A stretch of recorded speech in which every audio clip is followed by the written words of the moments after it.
ਲਾਵਾਂ ਦੇ ਸਮੇਂ, ਫੇਰੇ ਦੇ ਸਮੇਂ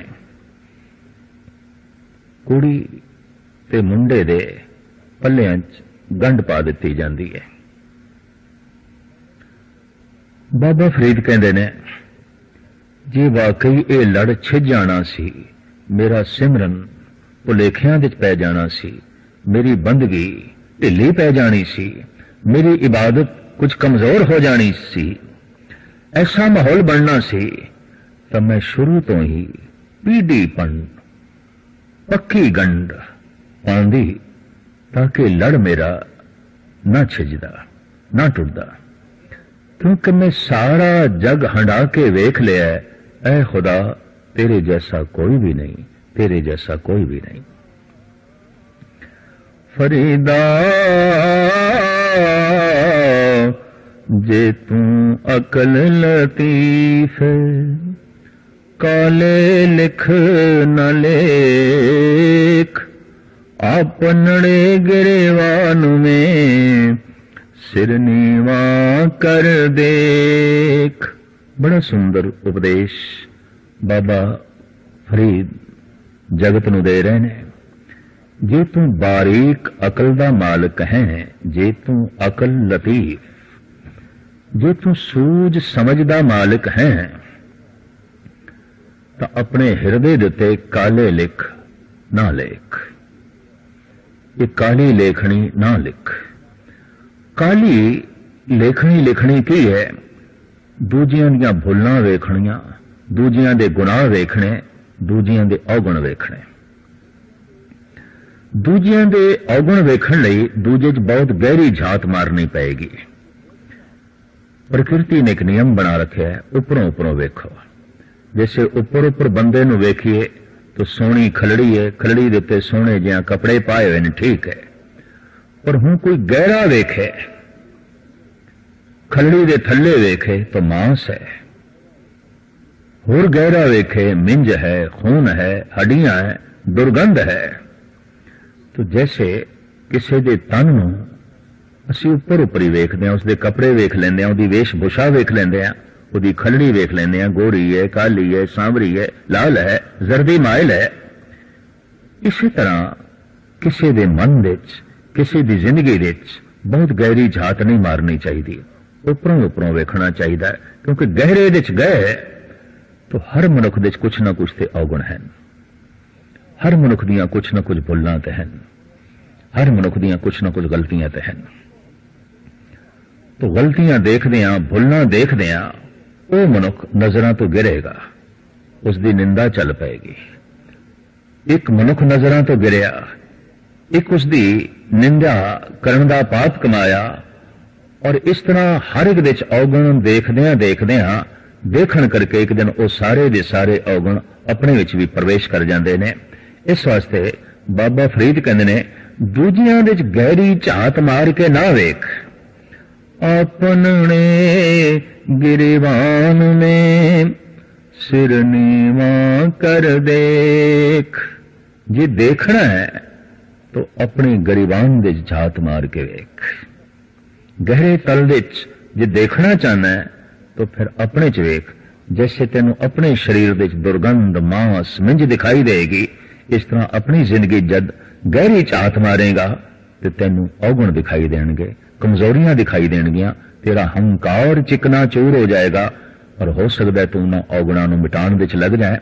और जगत दे जद उपरों उपरों वेखेगा तो दूसरियां दे गुण दिखाई देणगे, तो इस तरह तेरी गुणां नाल सांझ बनेगी, तो दूजियां दी तू निंदा करन तो भी बच जाएगा, और अपने दे जद तू गहरी झात मारेगा तो तेनू औगण दिखाई देणगे, तो तेरा हंकार चिकना चूर हो जाएगा, और अपने औगणां नूं दूर करन लई तू ईश्वर दे गुणां नाल संबंध भी जो है जोड़ सकदा है। इस वास्ते बाबा फरीद कहंदे ने, एक काले लिख अपने हिरदे दी तख्ती ते ना लिख, भाव दूसरियां दे औगण ना वेख। फरीदा जै ते मारन मुकियां, फरीदा जो तै मारन मुकियां, तिना न मारे घुम, आपनड़े घरे जाइए पैर तिना दे चुम।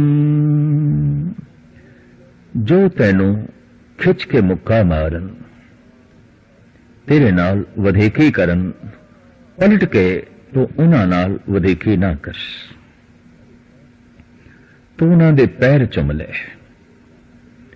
जो तेरे सिर दी बेइज्जती करन, तू उन्हां दे कदमां दी खाक बन जा। तू उन्हां दे पैर चुम। इस तरीके दे नाल मनुख अपने घर विच वसेबा कर लैंदा है। भाव अपनी आत्मा विच, अपनी रूह विच उसदा मन टिक जांदा है और नूं सुकून नसीब आउंदा है, शांति नसीब आउंदा है।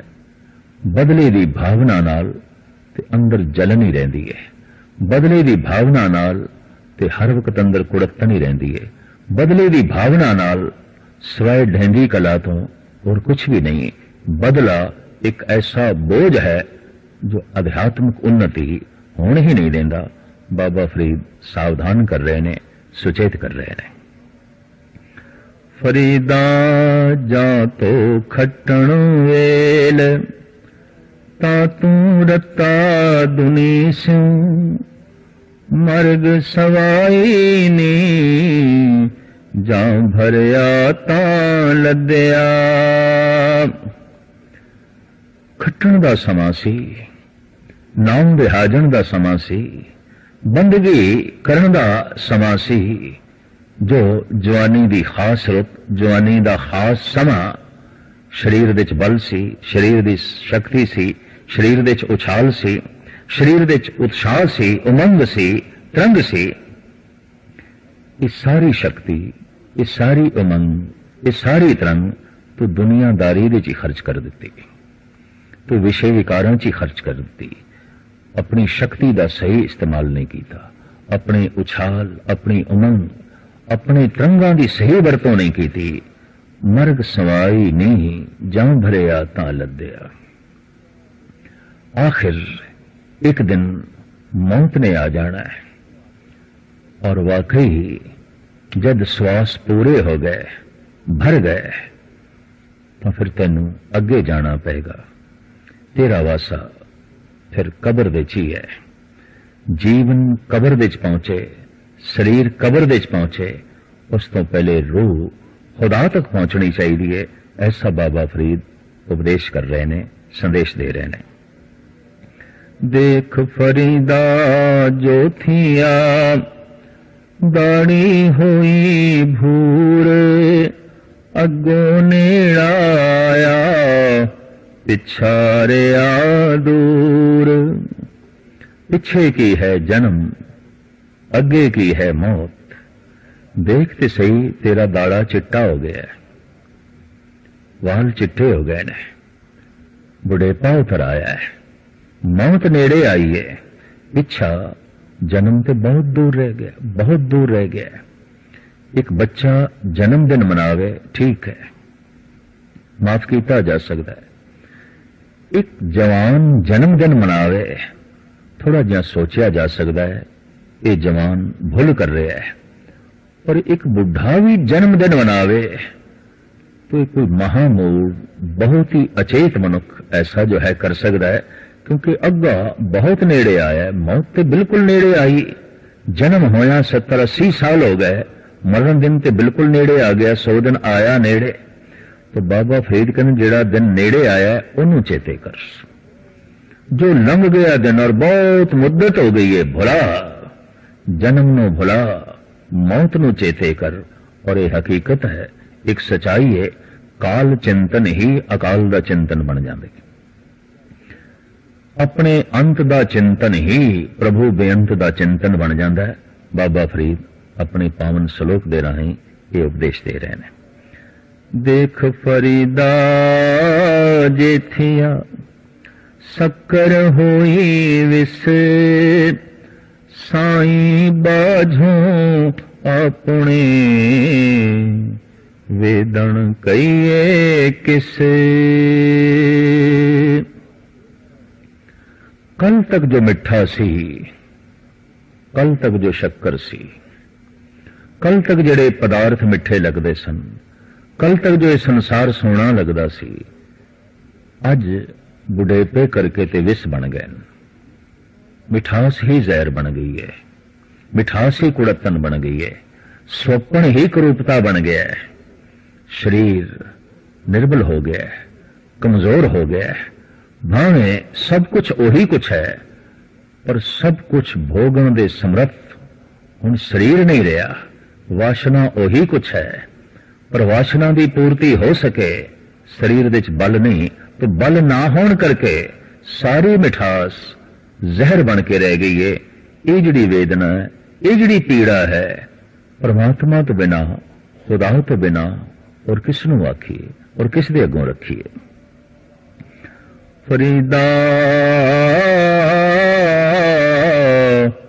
अखी देख पतीणियां, सुन सुन रीणे कन, साख पकंदी आया, होर करेंदी वन। देख देख के अखां पतियाइयां नहीं, रजियां नहीं, नजरां कमजोर हो गईयां। सुन सुन के कन तृप्त नहीं हुए, कन बहरे हो गए। साख पकंदी आया, मौसम बहार, मौसम खिजां विच तब्दील हो रहा है। पतझड़ की रुत आ गई है। जैसे महाराज की बाणी इन फरमान कर दिया, रुत फिरी वन कंबिया, पत झड़े झड़ पाए, चारे कुंडा ढूंढियां, रहन के राव नाए। फरीदा ऐसा भी फरमान कर देना है।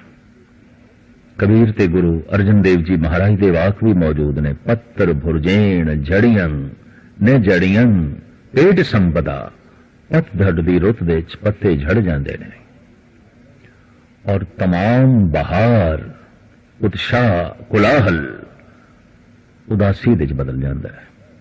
उदासीनता का आरोप पतझड़ दी रुत दे चारों पासे होंदा है। तो बाबा फरीद कने शाखां ते पकड़ नूं आ गई ने, मौसम खिजां आ गया है। सुन सुन के कन बहरे हो गए ने, वेख वेख के अखां रजियां ते नहीं, पर अखां नजरां गवा बैठियां ने। होर दा होर शरीर रूप धारण करी जांदा है, निर्बल होई जांदा है। ये सारी चेतावनी बाबा फरीद शरीर बारे करा रहे हैं, ताकि मनुख सुचेत होके अपने शरीर की वरतों, समय की वरतों, जीवन शक्ति की वरतों सही कर सके। फरीदा काली जिनी न रावया, धोली रावे कोए, कर साई स्यों पिरहड़ी, रंग नवेला होए। काली दाड़ा काला सी, केस काले सन, जवानी सी। उदो खुदा दा रमन कीता नहीं, चिंतन कीता नहीं, बंदगी कीती नहीं।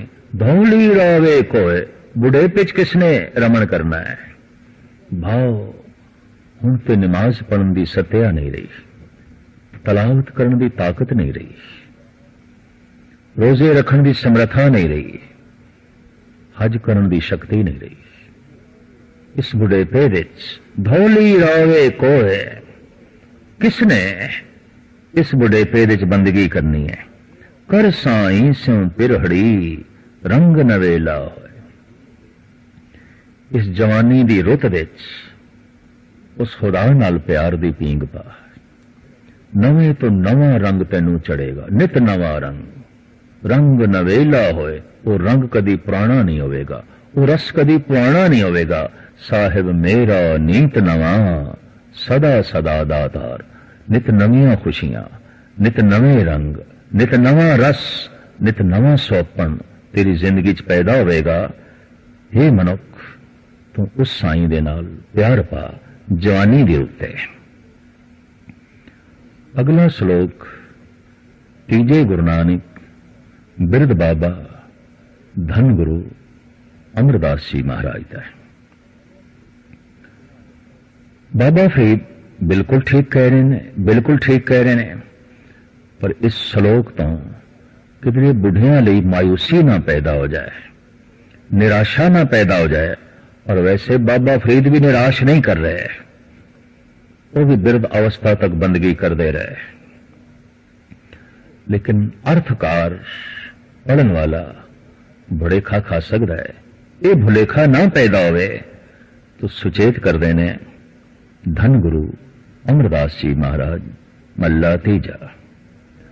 फरीदा काली धौली साहिब सदा है, जे को चित करे अपना लाया पिरम न लगई, जे लोचे सब कोय। ए पिरम प्याला खसम का, जै भावे तै दे। ऐ फरीद, चाहे जवानी विच चाहे बुढ़ेपे च जे कोई सदैवी उस परिपूर्ण परमात्मा का चिंतन कर सके, उसनू चेते कर सके, तो जवानी भी सफल हो सकती है, बुढ़ेपा भी सफल हो सकता है। ये जो प्रेम का प्याला है, ये जो बंदगी का जाम है, ये जो प्रेम की लपक है, लटक है, अपने लाया नहीं लगती, अपनी उद्यम की सफलता नाल प्राप्त नहीं आती। ये ते भावें हर एक तड़पे ते हर एक लोचे, ये पिरम प्याला खसम का जै भावे तैंदे।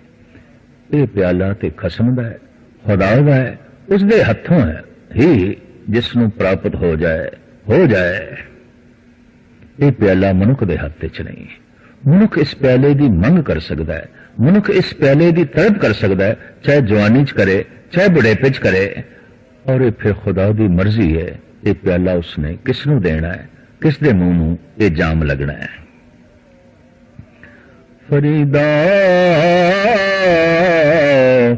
जिन लोण जग मोया, से लोण में डिठे, कजर रेख ना सैंदियां, से पंखी सुए बैठ।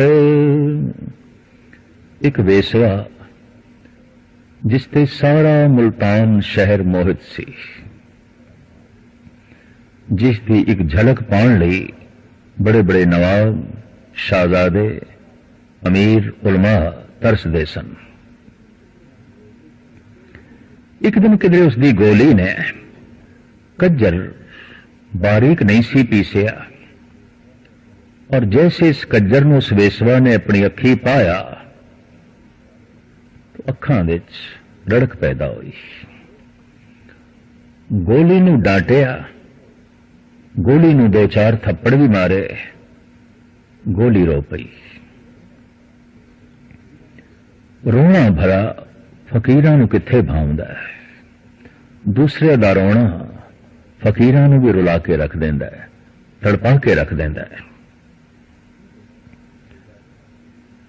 कहते ने ये गाथा है, बाबा फरीद ने रोकिया उस वेसवा नू, ना मार, इस गोली नू ना मार, इसते तरस खा।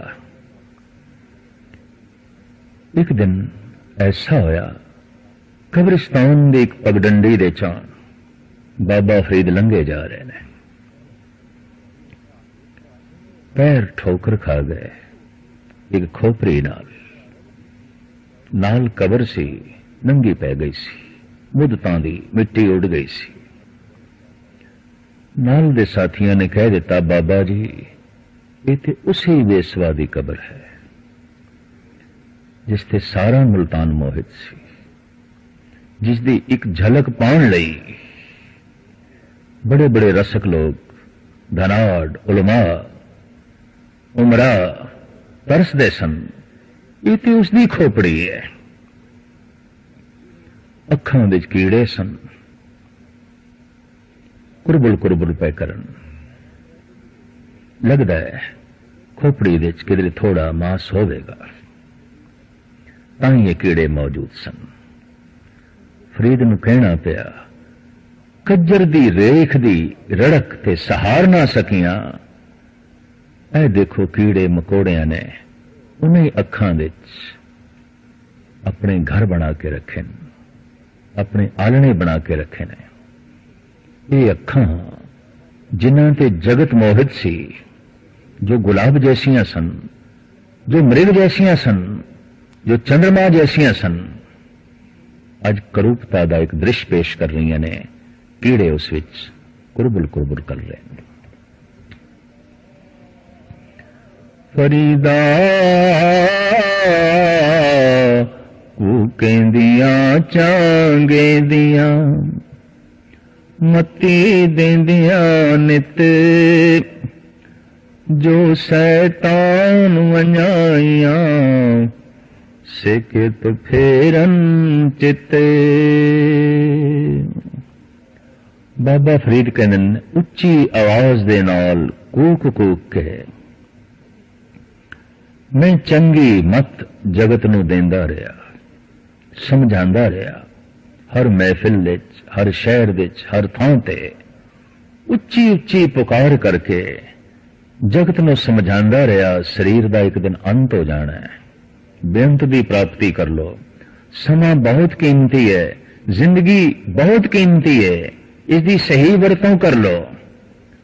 पर किसने मेरी गल सुननी सी? जो शैतान वजाइयां से कित फेरन चित, जिन्हां दे दिल दिमाग नूं शैतान ने, शैतानी वासनावां ने बिगाड़ के रख दिता है, भरमा के रख दिता है। वो मेरी इस उच्ची आवाज नूं कित्थे सुनदे ने, मेरी कूक नूं कित्थे सुनदे ने। कूक जो हिरदे दी तड़पन तो निकलदी है।